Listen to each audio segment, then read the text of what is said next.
guys, welcome to It's Possible. So we bring stories of young people, and it's our hope that these stories will come out there and be a source of encouragement and impact lives of other people out there who could probably be in the same situation these guys have been through, or probably you'll have to go through the same situations. Karibuni sana. And today I'm joined by our guests. Nitamuuliza jintroduce kwetu. Asante sana, nashukuru. Kwa majina naitwa Faith Ann. I'm currently the organizing secretary, Nairobi Diocese Youth Ministry. It's an Anglican church. I'm a media personality, freelance, actress by passion, but a noise maker by choice. Yes. Karibu sana Faith. Aya, sawa, nimeshukuru. Now, you can begin by telling us your story from maybe childhood, where you come from. Yes. Sawa. Maybe my childhood, where I'm born, raised up. I come from Mumias, huko mali kuna miwa, lakini sasa like kuna hatutaki kuongelea hiyo story sana. Bado tunapenda sukari. So natoka Mumias. Nimezaliwa Mumias. I've grown up in Webuye. I was born from a polygamy family. I'm a child number either 16 or 17. Like, I'm not sure, maybe nikianza count. But acha tuniseme I'm a child number 16 or 17 there. You're not even sure. I'm not even sure. Maybe even when I start counting my father's children. Tuko wengi. Anyway, tuko wengi. We're almost 30 children. Yeah, father alikuwa ule msee. But anyway, nimezaliwa kwa polygamy. Raised up in Webuye with my dad, with my siblings. Yeah. Went to Webuye DB Primary School. Then later on joined Shimanyiro Secondary School. Hiyo hata haiko kwa mapia Kenya. Hiyo hakuna anywhere. It's just Shimanyiro Secondary School. Anyway, it's a school. It's like a secondary school there, but I went to Shimanyiro Secondary School. Yeah. So how was it growing up in that setup for you? Yeah, polygamy. Wow. Anyway, like any family setup, kuna challenges, kuna pros na cons. Yeah. The pros, maybe you are born with a group of people. You are not alone. Ushaijipata like in a football team. Si wewe peke yako kwa field. So like unajua uko na ma siblings, niko na bro atani defend, niko na sis. Yeah. Like tulikuwa wengi, we are a group, so maybe our family was wase walikuwa naogopa hiyo familia cause tulikuwa crowd. Atengeneza timu mbili za ball na bado kuna wanaitwanga aje? Substitute. Na bado kuna coach. Anyway. That was a family setup, and then my dad was like a little separate na my mom's kiasi ndio to bond as kids. So we stayed with my dad alone. Yeah. Not with our mothers. So Webuye tulikuwa tunakaa na father peke yake. So that was a way of bonding the children.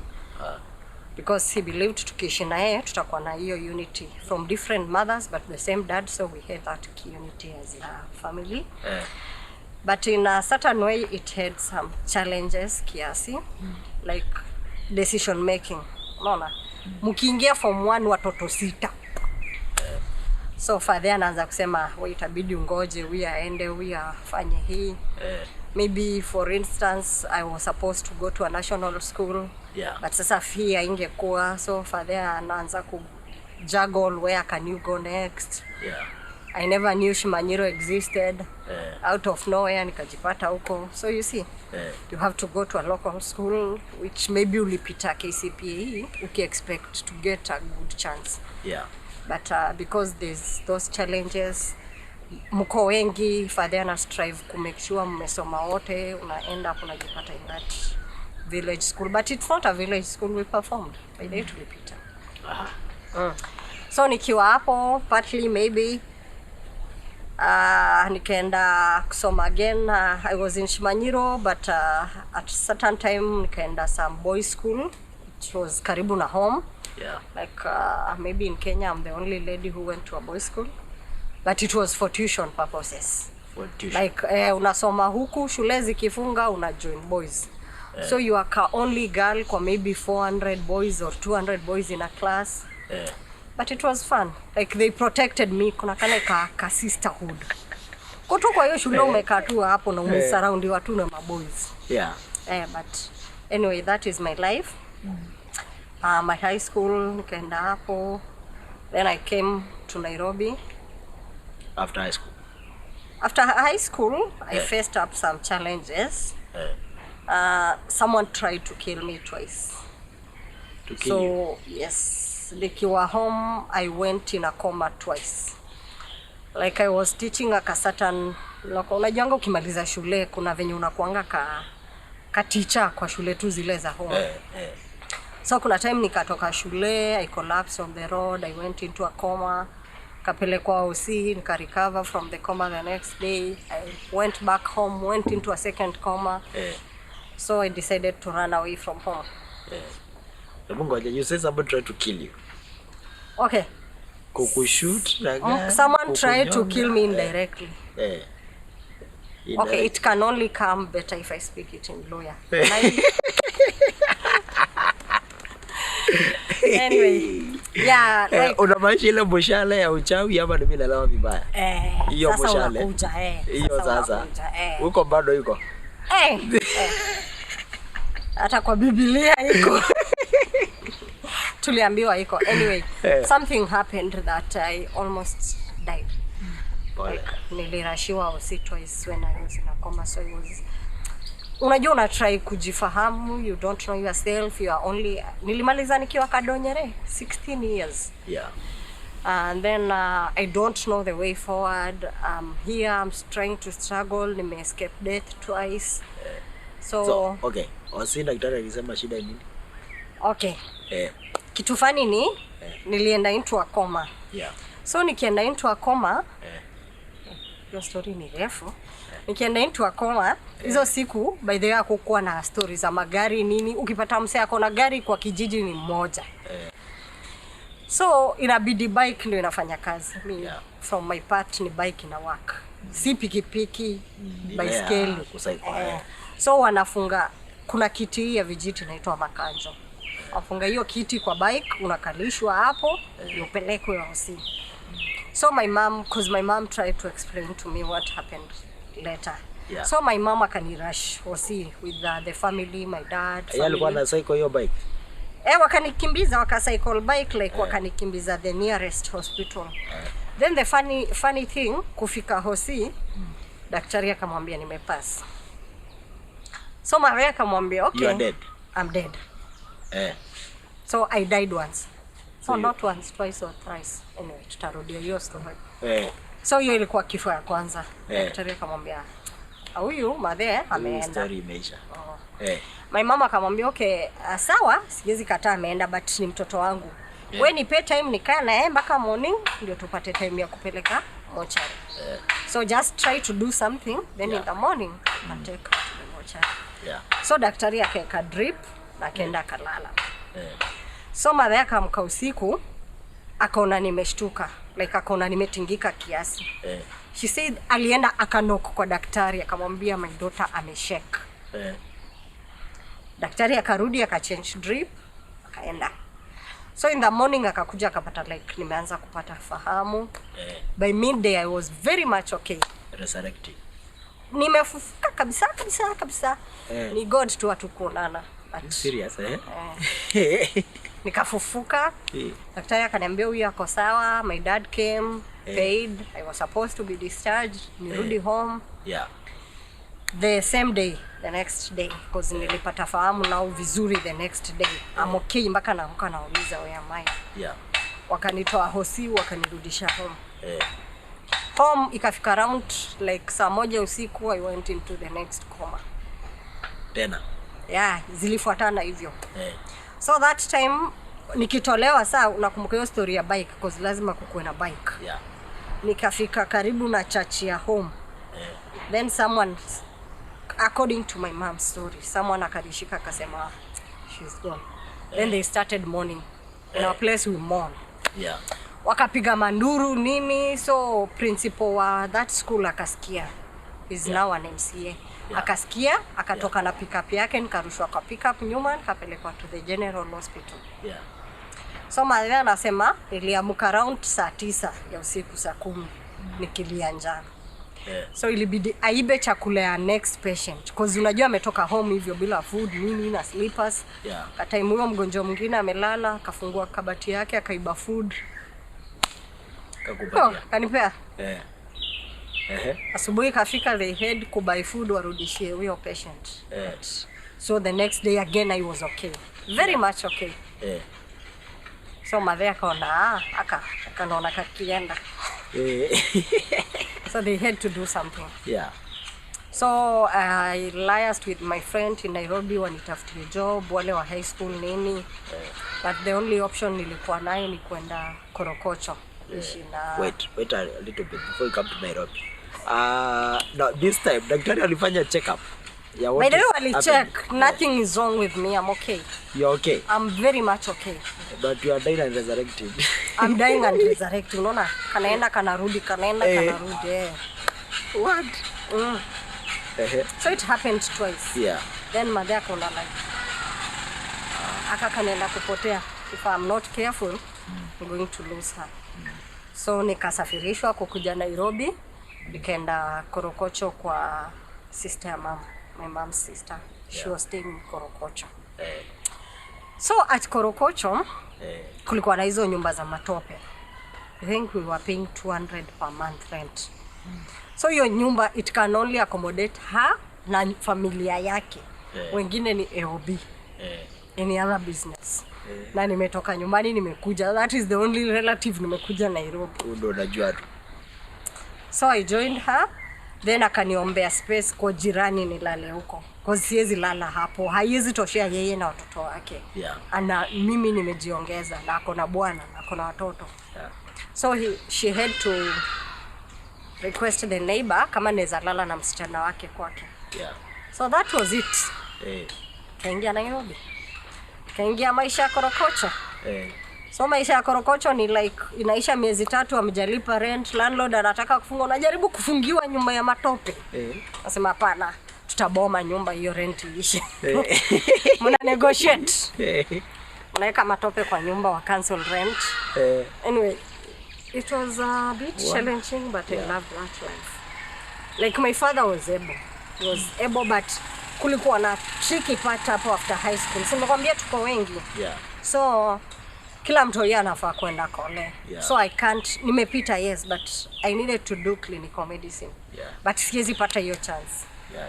Nimeitwa college 5 like Kisumu Institute of Tropical Medicine, Eldoret Polytechnic. Like I'm getting letters yenye nimeapply. But I can't go. Because nakumbuka kuna siku hata tulienda mpaka LD Poly na mamangu. Madhe akapata hostels zimejaa, kalipa hao nje 800 rent kurudi home. Father akasema there is no money. So you don't have an option. Nikakuja coach. Coach ilikuwa maisha ya like this my aunt's husband was a violent person. Like alikuwa anashinda na mchapa. So time anamchapa you have to run away, ujifiche, you can't eat that day. It was a bit stressful. So I had to get in touch na unaona zile gang groups. Like una join hizo gang groups za coach, wale maboys wa coach ndio survive. I think kuna makanga wa Korokocho Isili. Alikuwa anaitwa Steve. Yeye ndiye alikuwa ananiokolea by the way. Anakuja jioni ananiuliza, "Fei umekula hapana?" Nenda ananitafutia chafua. Unajua chafua? Tafutia chafua. Ile ya kumix, wewe bora umebai mandazi unapewa supu. Tafutia chafua. Maisha inaendelea. Nakuja anza umekula. And then now I'm friends with those gang. So hawezi kuibia, hawezi kurep because ladies those days ilikuwa so risky. Kurepiwa was so easy. Nilikuwa naona madeshte wenye wamerepiwa. Alafu kwa tunaishi nyuma, shamba kuna shamba. Na kulikuwa na Nyayo house. So most girls wanarepiwa hapo. So for you to avoid being raped, you have to befriend these boys. like you are a friend of them. Wanakujua na uwezi wa set. Unaona ameiba lakini uwezi wa set. So hiyo ndio life nilikuwa. Like you are staying with the aunt, uko na hiyo life, huna job, umemaliza form 4, you are here new in Nairobi. Ukienda kutafuta job, my first job ilikuwa ya kushona buttons. Naona ile kushona vitaki kwa koti. Kushona button. Natoka huko umetoboka mikono yote. Huwezi hata ingiza maji kwa mkono, zimetoboka. Anyway, that was my first job at Kariobangi Market. I was earning 1,500 per month. Like unapata 1k mwisho wa mwezi, 500 advance. So una imagine. Na unaishi na auntie hana job, so you have to support him na hiyo 1,500 per month. And I don't want my dad to know where I am because I don't want to go back home. Already nimekimbia home juu ya hizo vitu zime happen zote. Like mind yangu psychologically sitaki kurudi home. So the only option ni kustick kwa hii job ya 1,500 per month. And stay in Korokocho. Na auntie na watoto wake. Mkishindwa mnafulia mtu. Uliza mtu ana nguo za kufua, mnaenda mnafulia oria, hiyo ndo mnaongeza. You make us stay. Wow. And it was nice. So here you are in Korogosho and you're trying to hustle a job. So what came next? Ulipata job ingine ukatoka huko? Kariobangi. Anyway, kitu ilifanya nikatoka Korokocho. I had to walk out of Korokocho because nikiwa Kariobangi Market nilisoma vitu mengi apart from buttons. Kunaona mtu akishona nguo unajifunza kushona. Like I was quick to learn vitu zinafanywa hapo kwa soko. But there's something that happened one night. Nilitoka job, nikarudi home, nikapata auntie ameka ugali na omena. Sikujua amekia bwana. Nikakula. Acha hazi yake arudi ya mtu wange. So that was serious because she was bleeding. So alitoka usiku kwenda police station and I had kutoka hiyo usiku ilikuwa almost 6 7 kutafuta where I can stay because singeishi hapo anymore. It was becoming hostile. So nilitembea that night from Korokocho to Babadogo to my high school friends. At least wanipe tu nafasi nilale. Chances. So that's where I went. Nikalala nao nikamwambia okay, kindly accommodate me, I'll be helping in paying the rent. Then nikaacha job ya market, nikatafuta tena ka school there. Now I was earning 2,000 per month. But sasa unaona inaenda ikiongeza, nimefika ngiri 2. Ati ngiri 2 unapewa leo so 2, kesho so 3, kesho siku nyingine. But uko tu. Sasa niko Babadogo. Then the funny thing, I'm staying with these friends in Babadogo. But I don't know I'm staying. There's a certain lady that I was staying with or a neighbor. It may not disclose much. But she was a prostitute. So you don't know you are staying with a prostitute. Yeye anatoka tu jioni nikaa anaenda kazi hoteli. Lakini anaenda job zake. So ikakuja ikani haunt so much. Na unajua sasa hiyo bado I'm trying to kutafuta life. Unaona unapenya tu. You are trying to survive on your own. Then there's a certain time I had my cousin. She was 5 months pregnant. Akakuja kunitembelea. Then she started bleeding. I had to kampeleka Kariobangi OC wakakataa, nikaenda Pumwani wakasema twende Kenyatta. So kwenda Kenyatta sina fare ya kurudi kwa hao, like nimeishiwa completely. Katembea from Kenyatta to town. Kufika tao nikakaa nao ma street kids. By the way, those kids are okay. Our street children. Those boys are nice.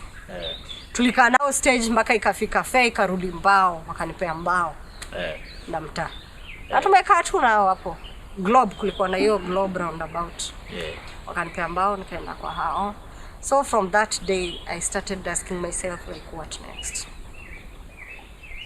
Then my dad called me. Kaniambia, okay, come. So I'm ready to take you to college. Mimi nani kwenda home. Twende tuongea nipeleke home. Kufika home siku ya kwanza haongei. Ya pili nothing. Ya tatu akaniita chini ya mti akaniambia, mama, by the way, sina pesa. Ha? Na nimerudi niende shule. With the hope of kwenda shule. Nikamwambia madhe afadhali tu nirudi ni hustle. Sasa kama ana pesa, what do? I can't sit here. Yeah. So on the way, cause nikitoka home nikienda Nairobi, I was crying. Like nilikuwa tu nalia, nilikuwa na question God so much. So I was angered. Unaona ile hasira ya why all this. Yeah. So I had a heavy heart, like I was crying all the way. Nakumbuka nikifika kulikuwa na hizo gari za Eldoret Express that day. Yeah. Nikifika stage nilikaa gari ya kwanza ikaenda because I'm not sure of what I want to do. You are opting for suicide. Unafikiria like vitu mob zina cross mind yako. Then nikapanda gari. There's a certain guy who came, comforted me, kapanda naye gari. Tukakuja Nairobi, akafika Tao, kanilipia taxi ya kwenda kwa hao, nikaona pa nimefika. Bana mtu anakulipia taxi? Nikaoleka. You got married? I got married. Just like I decided. Enough of this trouble. Niliona sasa huku siwezi ishi. Yeah. Because I can't manage. Unaona, hiyo pesa unapata uwezi lipa rent. Yeah. Niko Nairobi. Home siwezi rudi. The next option ni marriage. So my mind was hakuna mtu angeni convince, hakuna solution kwa marriage. Like I saw, this is my only hope. Then I got married. And that's the day you got married? Nikajiambia nikaoleka. Up to today? No, I separated. Vitu zilikuwa ngumu. Something happened. Karudi. Yeah. Anyway, out of nowhere I got married. Nikaoleka tu kimchezo like. For how long, by the way? Trying to run away from stuff. I got married. Umsei he. Acha nisiongee story yake kwanza. But unfortunately I got married to a narcissist. Someone who was totally abusive, both emotionally. Ilifika mali katan to physical, that's when I walked out. Like you are moving from the frying pan into the fire. So it was too much again. Yeah.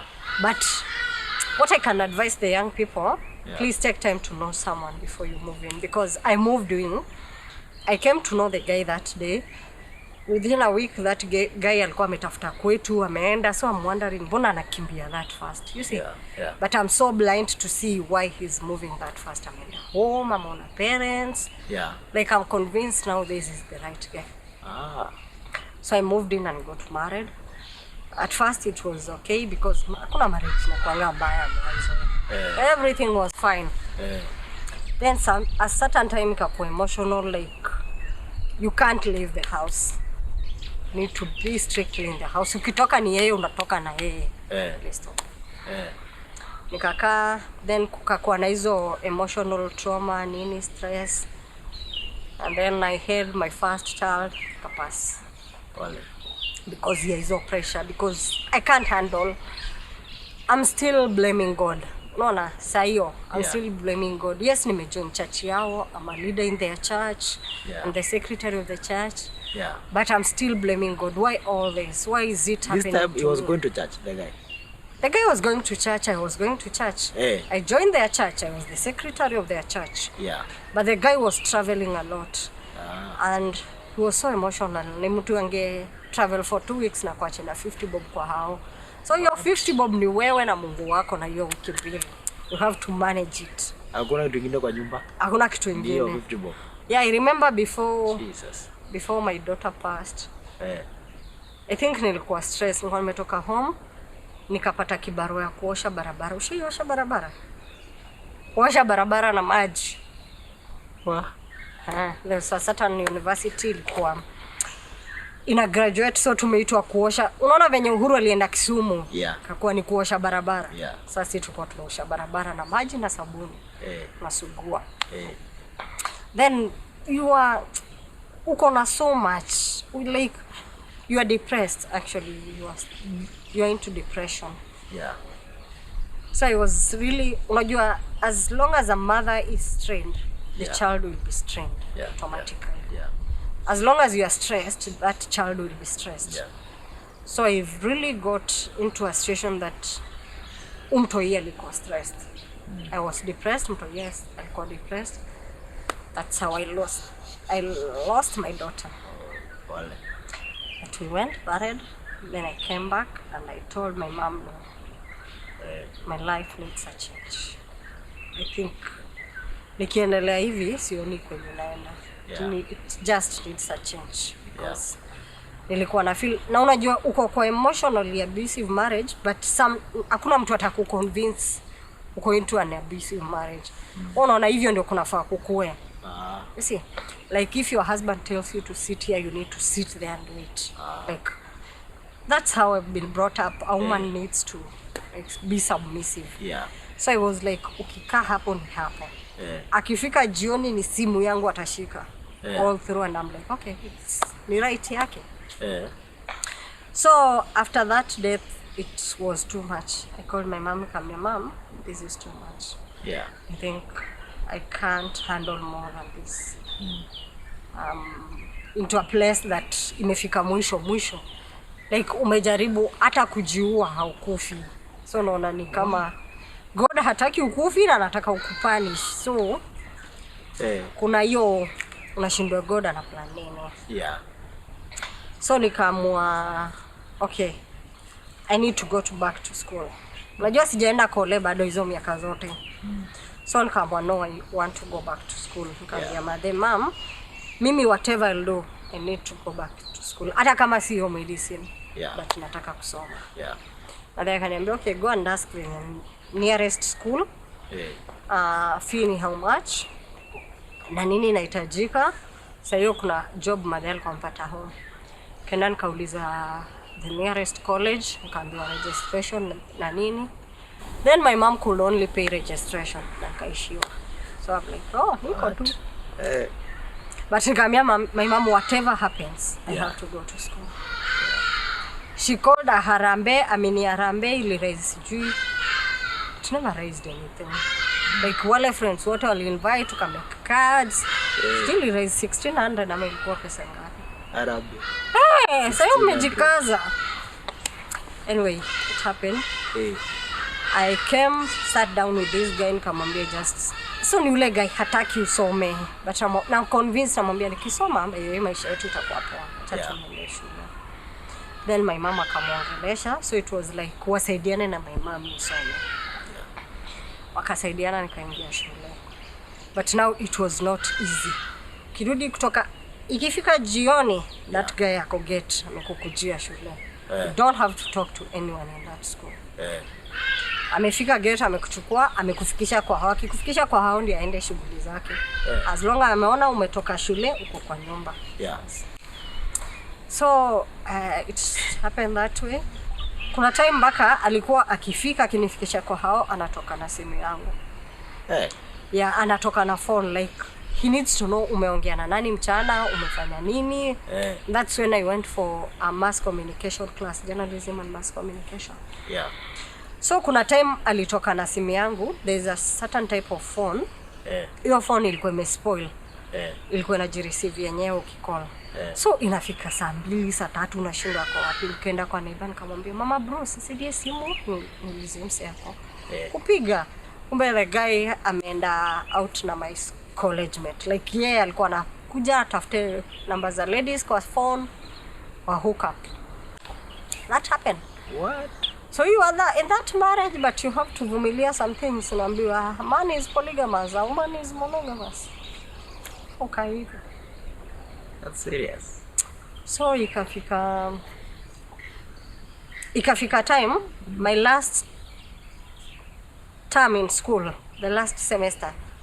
Sasa depression ikazidi kabisa. The guy amekataa haizi lipa fee. My mom is trained, hana do. I don't have any money to go to school. So I can't go to school. So I was like collapsing every now and then. Niko tuna faint. Ukikaa kidogo unasikia like it's too much. Una faint. But I thank God there is a lady friend akanisaidia nikafanya exam. Alikuwa anatoka shule, by the way, alikuwa anajisacrifice anatoka shule weekends ananiletea notes. Nasoma exam time nikatumia kadi yake kufanya exam. Like, I used her card kufanya exam. Kuingia kwa exam room. Ndio nisome card. Ndio bora ukuwe na card. Unaona? Ukiwa na card unaweza fanya paper. Bila card huwezi. So ana sacrifice nifanye na kadi yake paper. Na kitu fani nikapita paper zote akafail moja. Na sikusoma hiyo semester yote, but God alikuwa too good, and I thank God for that friend because I think it's God who used her. Because kuna time I went into a certain meeting in town, a community meeting, when kurudi nikapata like nimefungiwa virago na hazina. You have to move out. You don't have an option. Between you and poverty you have 50 bob. No 50 bob una mali unaenda. Kada tu chaote na kukaa na ma street kids. Hiyo tu na kabag kangu tu. Like I don't have anywhere. Kapata fare nikaenda Ushago, akakuja tena Ushago akaconvince wazazi nikarudi. So that lady akanisaidia nikamaliza shule. Thank God nikapita with a credit, so that was good because despite hizo vitu zote nili manage kupenya. So shida ni umemaliza shule, uwezi tafuta job.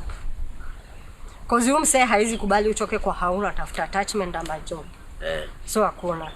Ukienda kutafuta job, tafuta fare yako uende nayo. Na ukitafuta fare yako ukienda Royal Media kutafuta attachment, atakufuata mpaka Royal Media na fare yake, lakini wewe umeenda na fare yako.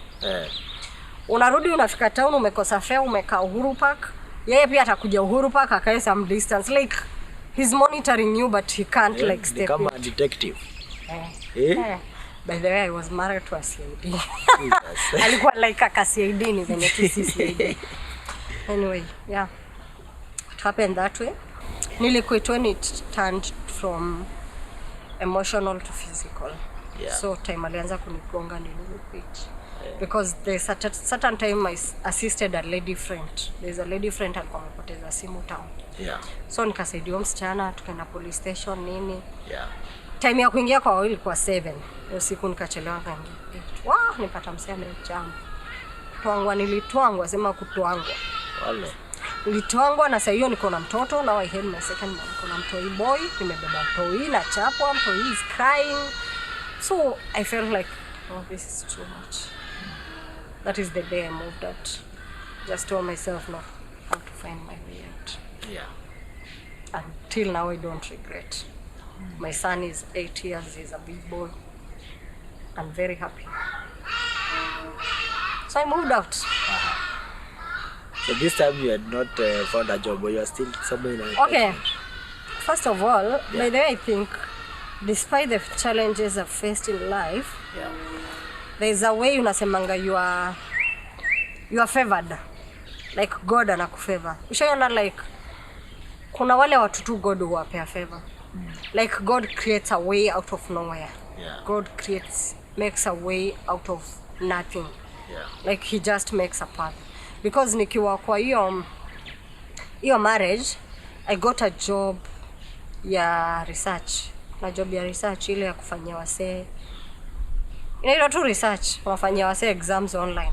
Unalipwa per page. Online writing. I think something like that. Kana nafanya hiyo job. Hazia kakam siku moja kwa hiyo ofisi akapata kumbe yuko kuna colleagues wanaume, she can't work here. Akanitoa. Tena tawaka ni buy a desktop akaniambia utafanyia job kwa hao. So kwa hao siku ya kwanza akabuy bundles, siku ya pili sina bundles, job imestop. Can't work anymore. But you see hiyo kutoka nje hata kama ni once or twice you create friends. So there's a friend who came to see me akaniambia okay, there's this Germany friend who wants like because walikuwa najua I'm passionate about acting. Kaniambia there's a Germany friend mwenye anatafuta watu wanaweza act a skit about AIDS. It was a film, a movie about AIDS. Anatafuta mtu anaweza spearhead watu wanaweza act. Akamwambia why not? I mean. So nilikuwa natoka naenda Mathare, huyo msee Germany alikuwa bado haja travel Kenya. So alikuwa na ongea na hawa through Facebook, si tunaenda tu tuna act Mathare. Ameshatuma script na nini, tuna act. So there is a certain time tukisha act that those friends walikuwa wanamtumia hizo clips. This friend akaniongelesha Facebook, this German guy. Kaniongelesha kaniambia, by the way Faith, I see you are a good actress. What do you do? Kamwambia, I do research, my online writing. Niambia, what have you done? That's what I'm asking. Kamwambia, I've done journalism and mass communication in school. How can I assist you? Kamwambia, cause yeye pia yako in a media field. It was the best thing. Kaniambia, can I help you get an intern? Akanikamwambia, I need an internship for now. Kaniambia, okay, I'll get in touch with some few friends I know in Kenya. Nione kama unaweza pata attachment. Akanituma mahali in a certain media house. Niende niulizie attachment. Maana bila papers, unajua sijamaliza fee shule. So sina papers, siku graduate. So nimeenda hiyo interview bila papers. I got nili interview a certain white man. Yake ilikuwa face to face, convince me you are qualified for this. So out of like 17 now, I was among the 7 selected. Wow. Without any papers. And then you can start your attachment tomorrow. Shida umepata attachment, huna fare. Umse haizi kupea fare. Unaona? Karudi. Mimi ndio huyo. Sasa hiyo kupata hata hiyo internet ni hard. Karudi nikata, alafu tena umpate online. Wacha internet, umpate online ndio muongeleshe. Kamwambia, thank you Faila for the attachment, but unfortunately I can't proceed because I even don't have fare. Kaniambia, sasa wewe ni mtu amekusaidia kwanza umpata attachment. Bado unataka usaidiwe zaidi. Kaniambia, okay, first of all go and open an account. Tell me, calculate fare yako ya 3 months internship. Hivyo a person I don't know, by the way simjui. Up to that time simjui, like simjui kabisa. Kaniambia, uliza hiyo calculate fare ya kutoka kwako kwenda attachment for 3 months ni pesa ngapi? Nikamwambia ni 30k. Na akatuma exactly 30k into my account because nili open account that day. So I cried, nikamwambia mom, just God has ameonekana, this has happened. Nimetumiwa. So this guy is like abusing you, now you are a prostitute. You see, how can a man send you money? A man that doesn't know. So akatuma 30k. Mimi acha tu nitukanwe lakini nifanyie attachment. So that was my mentality. Natoka attachment weekend naenda kuact hiyo film ya Omse. So hivyo tu ndio nilikuwa nafanya internship Hurlingham. Natoka weekend naenda attachment, narudi kwa nyumba, you just have to be a wife again. Hivyo tu you multitask, unafanya hii, unarudi huku, unafanya hii. Thank God nikamaliza attachment after 3 months. And out of 7 again I was among the 3 who were employed. Wow. Kumbuka sina paper. But because like you are passionate about what you're doing, your skills and you are prayerful. I was among the 3 who are employed by that organization. So by that time that German guy traveled to Kenya kukuja kushoot hiyo film. That's when I got to meet him. Thank God I met him. Jonathan Faila, he's a family man, but he's so kind. Like he talked, because I was supposed to repay that 30,000. Akaniambia, no, don't pay me back. You'll pay someone else who needs help. Like mimi nimekusaidia, wewe utasaidia mwingine. Utakuja kusaidia mwingine somewhere. Wow. So hivyo nikaandikwa, and it was an international media house, not just a local. Kaandikwa job na hapo. Then hiyo harakati nikipata job, now this guy akaona like naweza mtoka. Naona akaona huyu venye amepata job, because nilikuwa na mcontrol akiwa hana job. Sasa hii akona job, anaweza jisustain, atatoka. So sasa hizo abuse ikakuwa mingi. He started talking to the family, nikaitwa meeting, I have to get him a child because anajua nikizaa sitaenda and such a thing. Anyway, there's rape in marriage. People ask, how can someone rape in a marriage? There's rape in marriage. Because I was raped for more than a month. Forced sex is rape. Yeah. Because they need you to get pregnant. Because they understand if you get pregnant, you won't walk out of that marriage. Yeah. Anyway, I got pregnant. Na hiyo tu ndio nimeanza job na niko na ball. Yeah. So ikakuja hizo mahustle, time imefika naenda kujifungua, the guy akapata do, akachomoka na demo akaenda coast. Una do ya kwenda kujifungua. Hii job unafanya. Now my colleagues were so helpful. By the way, I thank them, they were so helpful. Yeah. Kaenda kushoot. Ulikuwa unaenda mna travel like produce stories. Yeah. Then that time again God opened another way. Nikaitwa in a certain local television kuact, Papa Chandler. Nikaitwa kuact huko. So I have this job and I can act part time. Yeah. And I'm pregnant. Niko 8 months pregnant. But I have to do all this to get money inside the time ya kuzaa. It's a lot. Yeah. So that was it. Colleagues wakani support. The guy came back siku yenye niko because I had to undergo a cesarean section. Yeah. So the guy came nikiwa theater. That's when I nilirudi. But thank God nilideliver okay, and my boss was very much okay.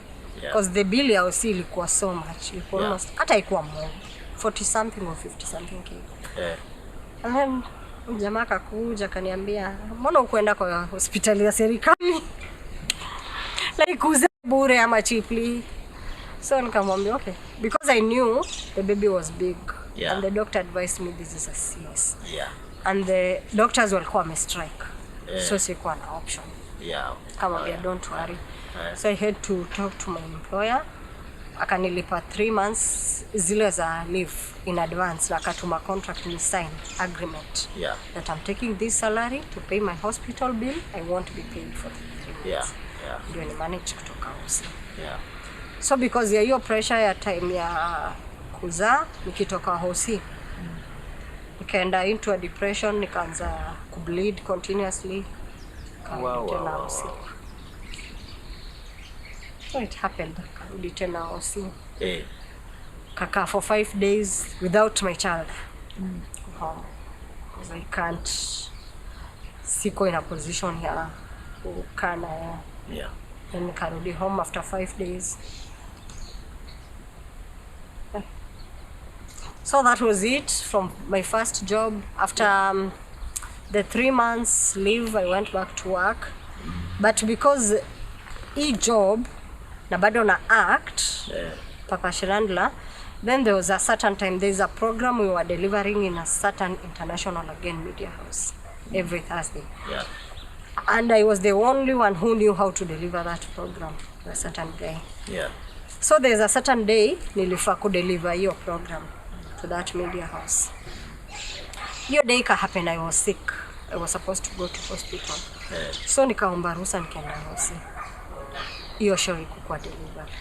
So the next day ikabounce ikawa delivered. So you can't explain how the show was not delivered.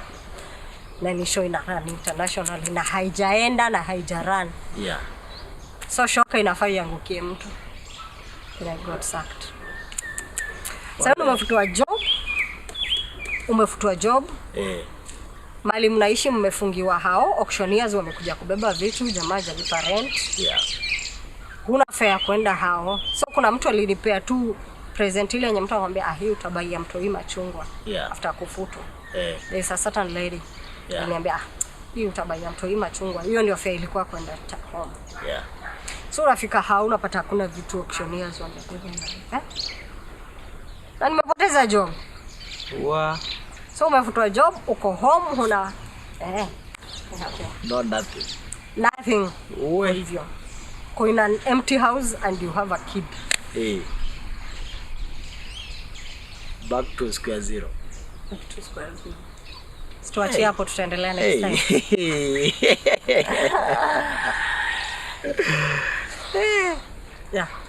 So what happened? It happened.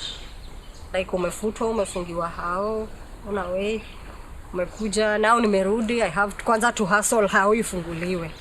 You see, the guy has travel, ameenda job, ni wewe na mtoto. Unapata msichana na mtoto hapo. So you have to struggle kwanza hii hao ifunguliwe. So I went to the church. Sinikwambia nilikuwa secretary wa church yao. Yeah. Nenda kwa church treasurer nikamwambia kitutu nisaidie tu pesa tu. Nilipe tu nyumba tutarudisha. Yeah. Happened. Kalipo auctioneers wakarudisha vitu. That was it.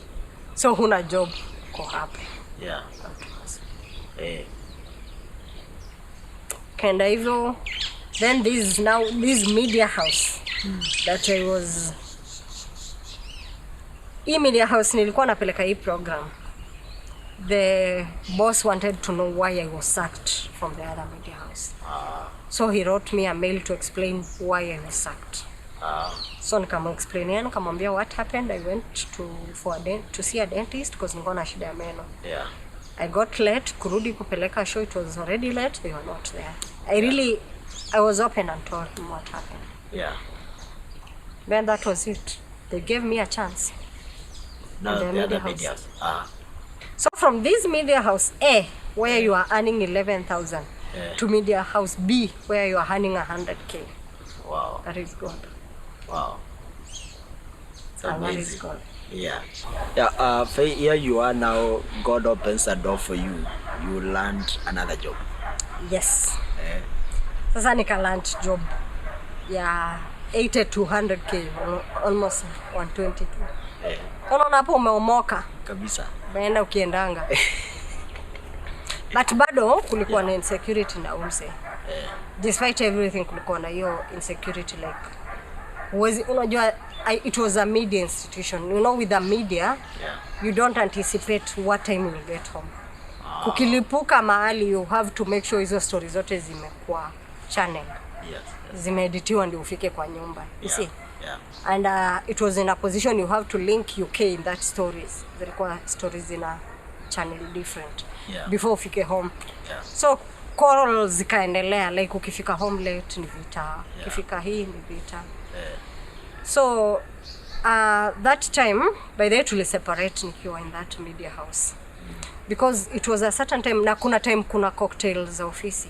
No, the office zenye, after mume work, you have to meet as staff. Yes. You review hizo cocktail parties nini. Yeah. Ukienda hiyo parties, like the job driver has to drop you home because the office has to make sure you are safely home. Yes. So driver akiletwa atatusiwa or utusiwe, who is that man who has brought you home this night. Yeah. So ikakuwa like now it's becoming too much. Yeah. And at that time, because now I was working, assisting in bills, paying, kuna time anaweza stop kulipa rent, nasema acha tu nimsaidie. Yeah. I chip in nini. Yeah. So kuna time something happened. Nimekwambia nilikuwa na shoot papa. Yeah. There's my director and papa, certain lady. Yeah. She lost her phone in town. Then when alipoteza simu, she had to get in touch with someone who is in town. Yes. Ndio amsaidie because that time I was working in town. Yeah. So akanikujia akaniambia amepoteza phone, nikamchukua, took her to the office. Yeah. Nikam calm down kwanza because it was phone ilikuwa expire worth 98,000, ilikuwa pesa mingi sana. Yeah, sure. Tukaenda Central Police Station tukareport. Then we had to go to Safaricom to replace line. So all those process I have to do after work because he has interfere na job. You see, after 5. Kafanya nikafika home late around 8-9. 5 kuingia home late, road number 1. So nikaingia home, nikapata nilikuwa na stay na relatives wake, kids wa watu wao nani, nikapata wamekaa, wamekula, kauliza kuko aje. Nika sense atmosphere ni ya danger. Where I come from you must eat despite everything. Kena jikoni nikule kwanza, niangalia kama wamekula, nikule. Ndio kukitokea anything nikuwa nimeshiba. Tatu kukilipuka nikuwa nimeshiba. Kenda kitchen nikapata kumepikwa, nikakaa nikakula, ako tu bedroom amelala. But food ni lazima.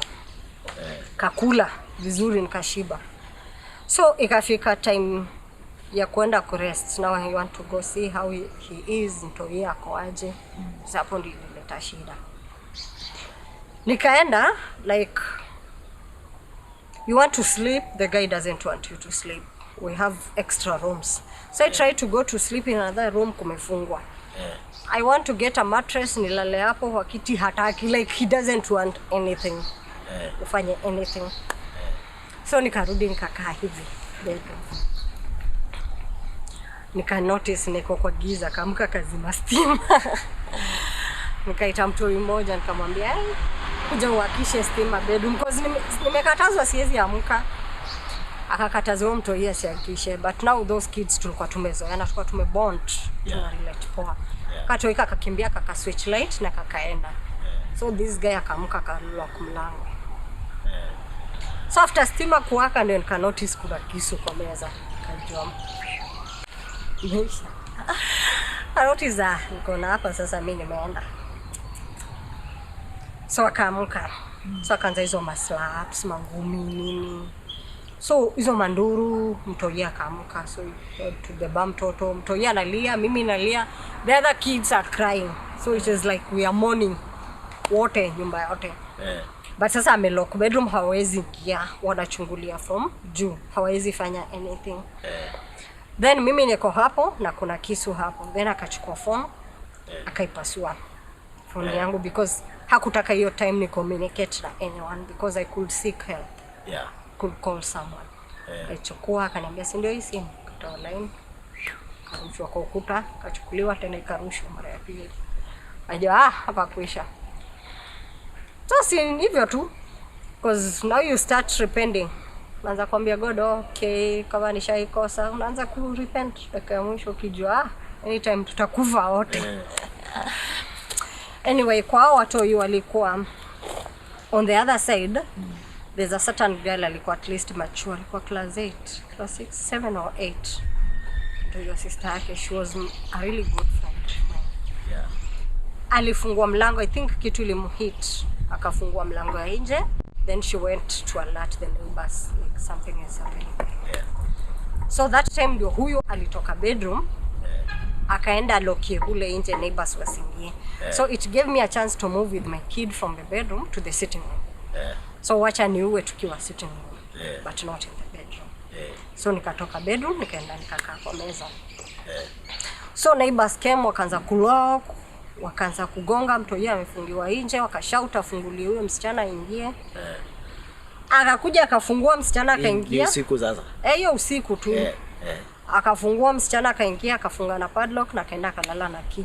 So we are stranded, tuko hapo sitting room wote. So I'm thinking, what do I do? Niko na mtu wangu, niko na watu watatu. And the funny thing ilikuwa the next day was my son's birthday. And that next day, I was supposed to go and be baptized now to join their church. Like, I was born an Anglican. Anglican tuna baptized na ile maji ya blessing. Their church you have to be dipped into water. So that morning I was supposed to go and be baptized to join fully their church. Na huyu nimegongwa usiku na it's my son's birthday. So I'm stranded. So venye ilifika 3 AM kaanza tu kupanga tu nguo zangu. Nili notice hapa like unapanga lakini mguu iko keen. Anything iki happen umekimbia umerudi huku, but those kids walikuwa wazuri. Nikimove anywhere wote wako na mimi. So ukimove huku wote wako na wewe. Ukipanga kitu wote wako hapo. So hao ndio waliniokolea by the way. Mtoi wangu alikuwa tu amelala. So the whole night I couldn't sleep, nika end up napanga tu vitu cause unaweza lala wakakumada kwa usingizi. Siwezi pigia mtu simu, sina simu. Niko na line, sina simu imevunjwa. So nikapanga vitu, manguo peke yake, actually nguo zangu na za mtoi. Ikafika asubuhi, tukaomba neighbor phone. Huwezi fungua mlango first because kumefungwa na padlock, ni yeye anafaa. Then he came 7, akafungua mlango. Akafungua mlango yeye akitaka kutoka job. Na aka click hakuenda karudi bedroom. So hiyo ndio time nilipata kutoka nje ya hao. Before aende avae viatu arudi, nilikuwa nishatoka nje ya hao. Kufika hapo nje I called my best friend nikamwambia simu ya jirani cause nilikuwa nimekram namba ya huyo dem. Huyo dem alinisaidia shule. Kamcall nikamwambia Mary niko into a situation that I can't explain. So she was coming, but these kids now walikuwa wananisaidia kutoka. Get nitoke tu. Hata hao ndio walikimbia stage wakatafuta pikipiki kuja ibebe vitu niende stage. So nikaenda to that friend of mine, that lady. Hao watu hiyo wakakuja tu wakafanyia birthday ya mtoi hapo, but sasa mimi nilikuwa nimegongwa, I can't do a birthday. And I can't go to report into a police station. I'm so scared. Like nilikuwa too scared. So nikamaliza. I stayed with my friend for 2 weeks before I relocated. Nikapata hao yangu. Then I got a single room somewhere. Nikaanza kuishi hapo. Na my son. Na my cousins. Watu sasa wa sister ya mama. Ule nilikuwa naeka naye kwa kocha. So the funny bit ni this guy bado alikuwa ananitafuta all that while. Like yeye haja yake alikuwa ameniambia either one of us will end up dying ama sisi wote. What? So that time akajaribu kureconcile, anaona high work. Akaita my father in Nairobi, it's not working. Talk to my mom, it's not working. He's like hapa kuwork kabisa. Then akakuja where I was staying. Kaenda kabaya mse pombe kabisa, mse akakuja kumuonyesha anaishi pale. So mtu akamuonyesha mali naishi. Then akikuja akatry ku commit suicide now in my house. Because sasa ameshindwa kuniua, so yeye ndiye alikuwa anataka kujiua. In my house. So your day it happened because I'm staying with these cousins, 2 boys were my aunt. So hiyo siku akakuja venye alionyeshwa akarauka 5 alikuwa kwa mlango. Kasense pana hapa ni kunoma. Kaambia kazini yangu mmoja usiende job. Kwa nenda industrial area. Kamwambia we Kevo usiende job. Na mimi nafaa kwenda job, nafaa kupeleka mtoi shule. So nikaamka nikapeleka mtoi shule, Kevo akanisindikisha nikafika stage make sure nimepanda gari. Then kufika job kumbe huyo jamaa hakuenda, akarudi na Kevo kwa hao. Na akaingia kwa hao na akajifungia. So nikaambia this cousin of mine ita police because it's now becoming too much, something can happen, just call the police. Kupigia polisi because aliingia kwa nyumba na akafungua gas, so it was leaking, so the neighbors started calling me. So I'm at work, I'm receiving calls from every direction. So nikaambia Kevo hapana, apigia polisi. Kaitwa polisi, they delayed kukam venye alisikia wanaita polisi, kafungua mlango and ran away. But now gas ilikuwa imeleak yote na ametry kufunga kamba kiangalia mali anaweza jinyonga strategic. So nikaomba ruhusa job, I shifted to another place because I found out that place was insecure. So that's what happened. The place I shifted, I found a church, so I needed to now start building a relationship with God again. So I found a church, joined the church, my Anglican church. I found the church, joined the church. I needed to nione tuliachania wapi na God. Like hii relationship ilivunjikia wapi because things have been happening. Kuna kitu imekuwa poa, nashinda ukihustle always way, kujaribu way out, not working. So unfortunately umefika hapo but masaibu haijaacha kufuata. Bado inakufuata. Like move from one bondage but you are still unafuatwa na masaibu. So there's a certain time while nikiwa kwa hiyo job, that's when I bought my first car. By the way, I really buy my first car nikiwa in that now job. I managed to buy my first car because ilikuwa too hectic. All the employers wa hapo walikuwa na magari, so ukitaka any work they have to get a driver for you. So it was becoming naona na wasumbua sana, so I had to get my car. Got my first car. Then after getting my first car, how many months down the line, it was a new car. I really got a terrible accident in town. First I escaped the first accident, the second accident. Hii ni gari nimebai, mimi mwenyewe sijui ku drive, so you are getting people wenye wanajua ku drive kwa mtaa. Unasaidiana, mnaenda tao wenyewe umewapea lift. Unaenda unapaka uende. So this time tuko tuna drive along Kenyatta Avenue. Speed to ya 20 to join Mwende Mbingu Street niende job. Then basi ikatokea huko ikaruka light. Ikatu hit. Kaenda ikafinya gari mpaka huko kwa pavement. So gari ikafinywa kabisa. Aha. Okay, nilijiwatch kwa news, wacha niseme hivyo. Nilijiwatch kwa news later. Kwa mlango.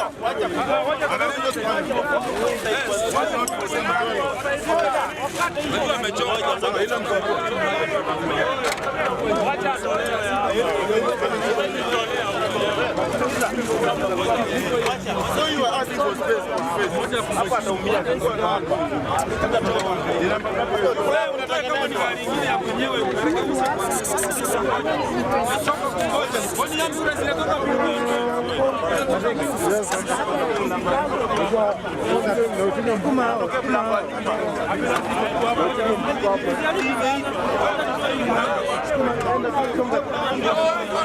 zaidi utapata.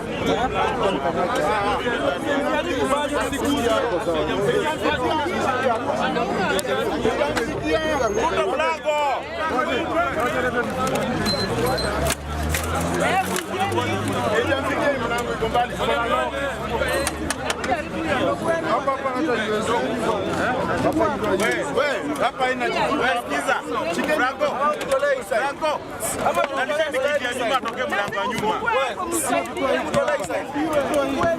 nalisha kiti wewe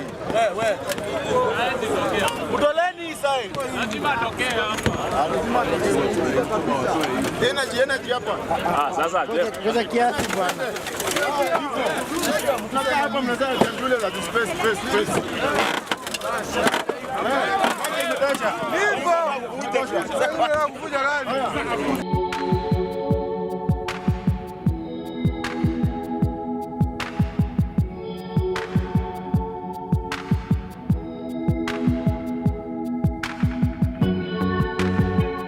But that time I could not. Sijiski, unasikia tu watu wakishout nje ya gari. Like umeumia wapi nini, they can't open the car, tuvunje, tusivunje. Partly you are in heaven, partly you are on earth. Like unasikia ni kama umekufa lakini hujakufa. Forget. Your point. You are feeling like you are dead. But you are still feeling unasikia people wana shout. So unaona enyewe sijakufa. But bado rahisi nikaa nimekufa. So I think watu walinisave kwa hiyo accident ni boda guys wa town. Wase wa boda ndio waliniokolea, ndio walivunja gari wakanitoa because hiyo mlango ilikuwa imebondeka kabisa. Out of 4 people in that car, mimi peke yangu ndio niliumia. The rest are okay. What? Like, that is how life inakufuata. Like imebonda side yangu. Yeah. Nimevunjika mkono kabisa. Mkono unasikia imevunjika kabisa. Una feel una bleed, ujui una bleed wapi. Yeah. Una have conversation na your spiritual people, your ancestors, you're having. Katolewa hapo nikapeleka first aid AAR. Then I was rushed to Avenue Hospital and directly sent to theater because walikuwa wanajaribu. Nilipelekwa first aid AAR kwanza waone ni nini na nini imevunjika kwa body. Yeah. Then I was rushed to Avenue for a quick operation because I had a very bad fracture kwa mkono. Kutokana. So wakaenda wakaeka chuma kwa mkono. So nikaekwa metal kwa mkono. That time my mom traveled, wakakimbia, wakakuja, like things may happen. Hujui whatever is happens, may happen too fast, you don't know. So after like your accident, it happened for 7 days, then I had to go for therapies ya kupona because the car was written off totally. Ilikuwa imeharibika. Because haiwezi tumika, ilikuwa imebondeka kabisa. Yeah. Car write you off. But I thank God because I survived. Didn't die. Na ukumbuke nilikuwa nimetravel from home like Sunday, then I got accident on Tuesday. Yeah. On Saturday I had gone to do a charity event at home. Kwa nimeenda ku distribute pads to a certain school za home. Then on Sunday nikarudi, on Tuesday I'm getting this terrible accident and I'm in hospital. So I can't like manage, gari imeraitiwa off. Niko tu hapo, nimevunjika, niko na machuma. Yeah, so you know, survive. Ole. So siku hizi natembeaga na kachuma kangu kwa barabara, ukisikia wameka metal detector unawaambia ni sawa tu. Elewa tu. Wale. But I'm happy, I'm glad. Nilienda hizo therapies zikanisaidia. I got well. I went back to work. But the job was on a contract basis. Yeah. The contract ikiisha job imeisha because the contract was for 2 years. In fact, I exceeded. I did for 3 years. Expire na. All of a sudden, again job ikakuja kaisha, contract imeisha. Sasa umefanya na bonus. You have to come back. Face your life again. So what was it? But sayo na hustle mimi na mtoto wangu na hiyo. Wow. What a story. Nah, it's a nice story. It's worth it, but I thank God because to me I believe the relationship I started building with God. Yeah. After joining a church, now you start talking to God directly. Yeah. Ambia God, sahi ni mimi na wewe. You just have to help me understand. Yeah. When my life is happening this way. It's me and you. Yeah. But it was tricky because I got an accident in June. In Dec, I lost my only sister who was supporting me. In March, I lost my job, so zimefuatana. From once umepata accident, imeisha ndio unaenda kupona hivi. My sister ana pass. She's not sick, ameenda hosi kuzaa. Cesarean section, umejua ameenda ku deliver. Then unapigiwa unaambiwa she's unstable. Before kimbio ufike hosi, umepass. Wow. My only sister, because we were 2 boys, 2 girls, so my mom. Yeah. So my only sister kapass. You are still mourning your sister down the line. Yeah. Like my sister dies in Dec. I'm mourning my sister, Feb. My brother's house in Achomeka home. Rote. You are still handling this situation ya kuchomeka. Or get to June, job imeisha. So so zili happen pop. So which year is this now? It was in 2017. 2017. So zika happen pop. One umepata accident, unaenda kupona, season na pass. Una try to manage like how to handle death, kupoteza a very close person to you. You are still emotionally bado una mourn. Yeah. How ya bro ikachomeka. You are still comforting bro stories za hao yake. Unapata umepoteza job imeisha, contract ime-expire. Yeah. Narudi kukua hustler. So what did you do from 2017? You got another job, mama? Nime hustle wewe. Me hustle. In fact, you need to connect me to Ruto. I think tunaweza ingiana. Tunaweza ingiana hapo kwa kuhustle. Me hustle. Hii Nairobi imenizoea. Let's hope he hears this. Hii Nairobi imenizoea. I think tunafaa tuongee na Ruto kiasi. Hii story ya kuhustle, kuna venye tuna connectiana. Kiasi. Tunaka contact. Kaza tu kufanya tu vitu. I had a producer. Alikuwa na hizi vitu za camera, mna shoot to program kiasi. Though they are not income generating, but you are doing something passion, you're not idle. Yeah. Unatafuta to side hustle. You are just trying to make life move. Unaanzisha ka business kanaanguka. Wewe kadam yako si ya biashara. Kisha ka business kanarudi kanaanguka, una realize kumbe biashara iko angi mchezo. Needs nataka ku patience. But did you tell us what happened to you being in Papa Shirandula? Me being in Papa. Niliact Papa nikiwa na ball, nika act Papa. But I came to leave Papa because now this job I got. Ilikuwa commitment. I had to choose between Papa and the job. All right. Yeah, so I talked to my director at Papa and nikamwambia okay. I have to concentrate on the job. So that's why I left, but they are still my friends. We talk. So I started doing these productions kiasi. We have a YouTube channel. So we were posting our things there. We started shooting skits. But after kamjengo unaenda unabeba kokoto kidogo unarudi. Umerudi umekuwa hustler, umeanzisha yako business unaona yai. Business ni ngumu. Pesa yenye ulikuwa umepata umelipa rent ya miezi mingi ukifikiri haitaisha. Naanza kuhustle hiyo miezi imeisha, landlord anataka pesa au survive. you're in Nairobi, you have I had now to relocate my son to go back in the village. Ni hustle sasa peke yangu. Mimi na God na hustle. Unatembea mpaka kiatu inakuzoea. I think hiyo ndio ilifanya producer wetu akaname hiyo program Shoeback Media. Because it was mmetembea mpaka huku mkienda shoot. Umezunguka mpaka Shoeback. Kiatu imeongea yenyewe. Like kiatu imeisha, una kiatu. You don't need to say umetoka mbali. Mtu akikuona na kiatu tu inasema. Wenda shoot mumeingia umetembea mpaka kiatu imekwambia it's enough. Hata kama ulinibai pesa yako imeisha. Need to focus. No. Yeah, so I hustled for 2 years.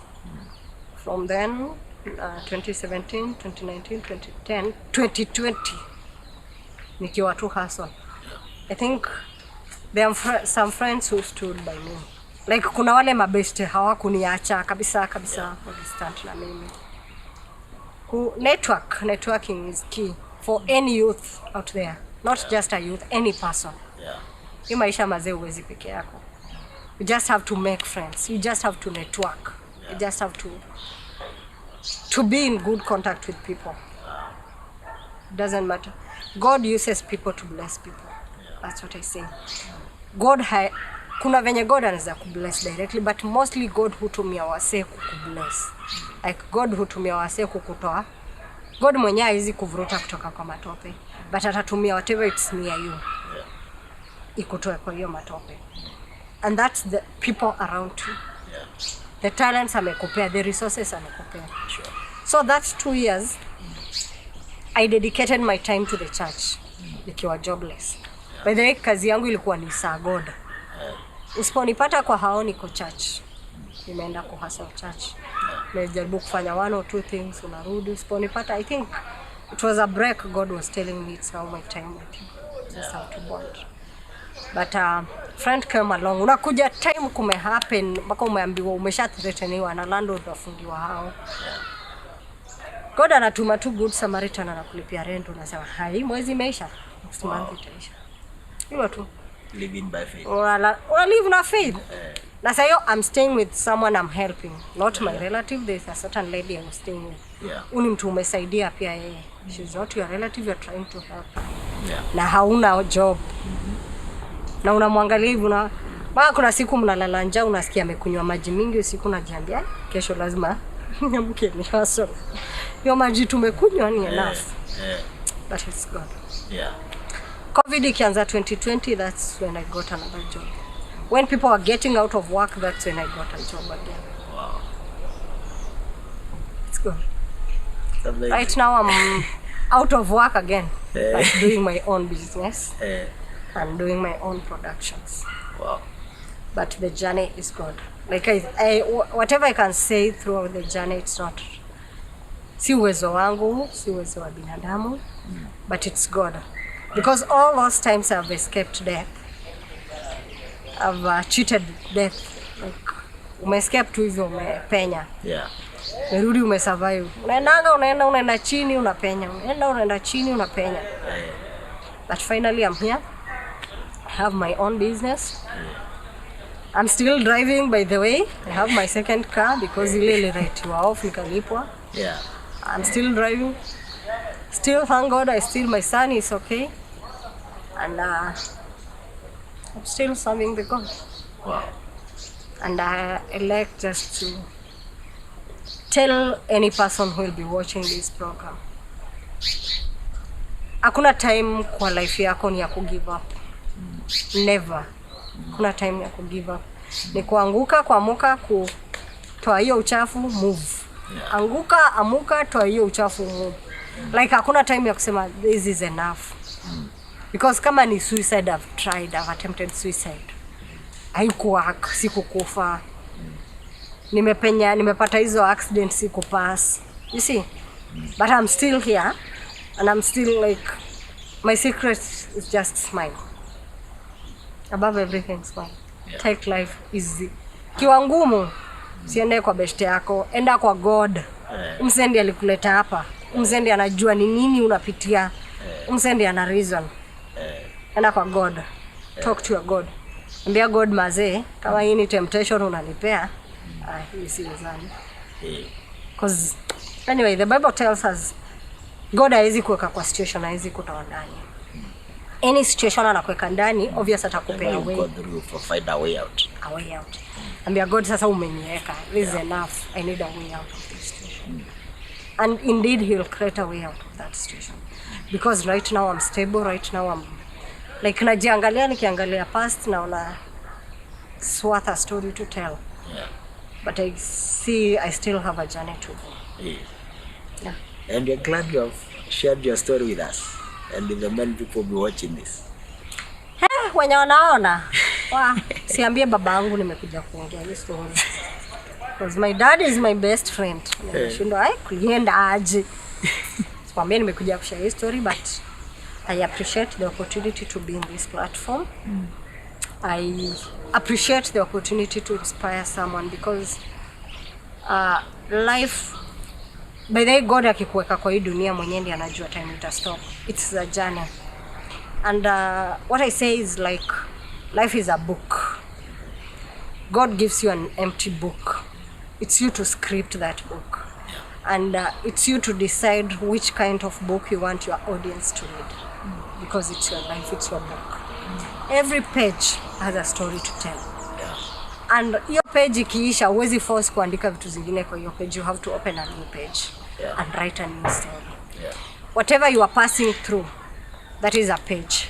Your page itaisha, and you'll have to open a new page. And you'll have to write another chapter. And that's your life. Hakuna venye utaachia story katikati. Hiyo kitabu yako lazima iishe, na lazima msee ataisoma. Whether you like it or not.